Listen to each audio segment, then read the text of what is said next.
अस्सलाम वालेकुम दोस्तों, शुगर की जो बीमारी है उसका मर्दाना कमजोरी के साथ बहुत ज्यादा ताल्लुक होता ये है कि जब किसी को शुगर होती है तो उसकी जो ब्लड सप्लाई होती है पीनस की, उसके अंदर प्रॉब्लम्स आती हैं, एथेरोस्क्लेरोसिस होती है, यानी कि नालियां बंद होनी शुरू हो जाती हैं शुगर की बीमारी की वजह से। ये एक वजह होती है। और दूसरी वजह होती है कि नर्व की सप्लाई जो होती है वो भी डैमेज होनी शुरू हो जाती है शुगर की वजह से। पहले जो मसला है ब्लड वाला उसको वेस्कुलोपैथी कहते हैं मेडिकल की जुबान में, और जो नर्व वाला मसला उसको न्यूरोपैथी कहते हैं। यानी कि दो अलग-अलग वजह है कि शुगर की बीमारी की वजह से मर्दाना कमजोरी लाहिक हो रही होती है। होता ये है कि ये दोनों चीजें जो है ना, खून की जो सप्लाई होती है, छोटी छोटी वैसल्स होती हैं, ब्लड सप्लाई। देखिए कोई भी मसला है तो वहां की ब्लड सप्लाई ने उसकी जान है ना, खून उसमें आ रहा है उस ऑर्गन में तो उसमें जान है, अच्छा खून आ रहा है तो अच्छी जान है।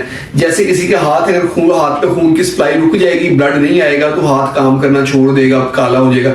इस तरह पीनस की जो ब्लड सप्लाई अगर कम हो जाए तो उसका फंक्शन मुतासर हो जाता है। इसी तरह नर्व की सप्लाई मुतासर हो जाए तो उससे भी प्रॉब्लम आ जाती है। ये दो चीजें होती हैं।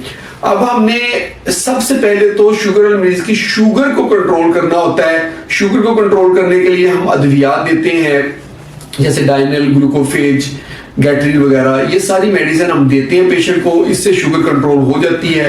अगर शुगर कंट्रोल ना हो तो हमें इंसुलिन देनी होती है।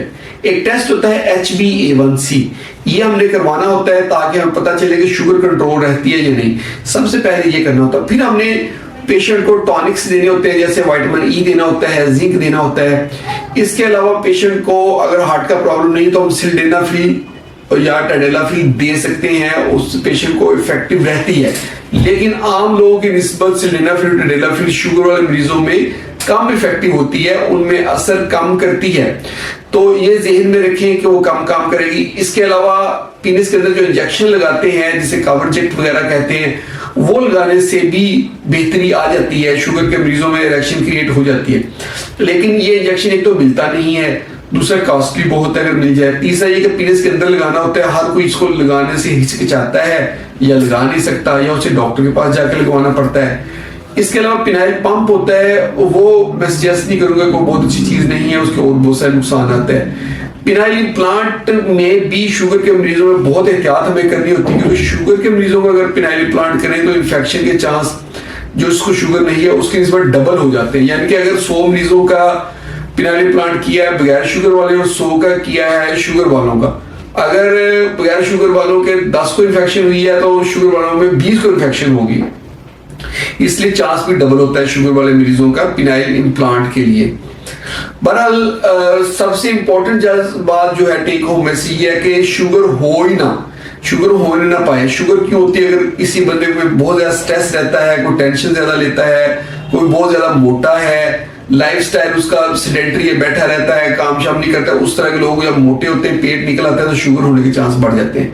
जब शुगर के चांस बढ़ जाते हैं तो उनमें फिर मर्दाना कमजोरी का मसला बढ़ जाता है। तो सबसे पहले तो शुगर होने न दें। अगर हो गई है उसको अच्छी तरह कंट्रोल करें, और अच्छी तरह कंट्रोल करने के बाद भी अगर मर्दाना कमजोरी बेहतर नहीं हो रही तो अद्वियात लें। ये सारी चीजें करें, होप फॉर द बेस्ट के मर्दाना कमजोरी बेहतर हो जाएगी। लेकिन शुगर के मरीज बहुत डॉजी होते हैं, उनकी अक्सर जो है ना बेहतरी बहुत लेट आती है। ये थी आज की हमारी वीडियो कि शुगर के मरीजों में मर्दाना कमजोरी।